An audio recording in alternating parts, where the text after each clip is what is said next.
The coastline of Southern California is as beautiful as ever, but this seemingly innocent purple urchin is responsible for a great deal of damage. Acres upon acres of purple urchins, known as urchin barrens, are depleting Southern California's kelp population, and there simply aren't enough predators to keep up with the urchins. The Santa Monica baykeepers go on dives 2 to 3 times a week to remove and relocate the urchins, filling up their entire boat with thousands of them. Brian Mukes is the director of the Kelp Restoration Program and has seen the fruits of his labor firsthand. I pretty much had these rocks memorized. When kelp started coming in, all sorts of other invertebrates started coming in. It's insane how much was coming back, and I actually got lost underwater because I didn't recognize where I was. Over the past 12 years, volunteers have restored over 10 acres of kelp forests and removed 800,000 sea urchins from the ocean floor. Kelp forests are like underwater jungles, which house 800 species. A new extension of the Marine Protection Act will go into effect on January 1st to further protect these species. The act carves out marine protected areas, or MPAs.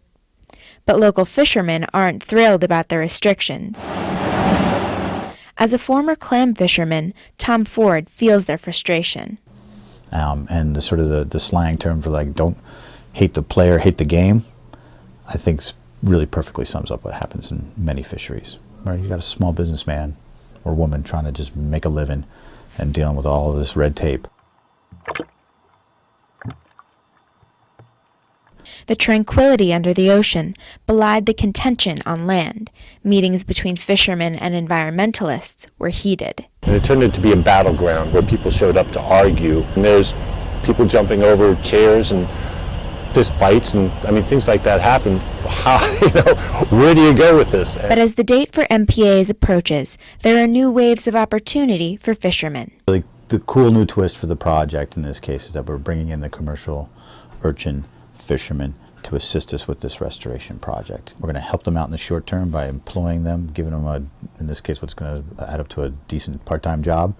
According to Brian Mukes, the restoration works out for fishermen in the long term as well. We've even had testimonials from local spear fishermen who say that we weren't getting anything off of Long Point before, but I just got 6 huge white sea bass.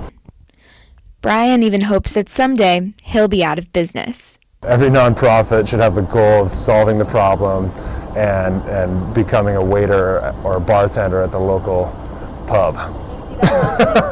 But until then, Brian and his crew will continue their mission to drive urchin barrens out of Southern California. Christen, Lazarcheck, reporting from Santa Monica.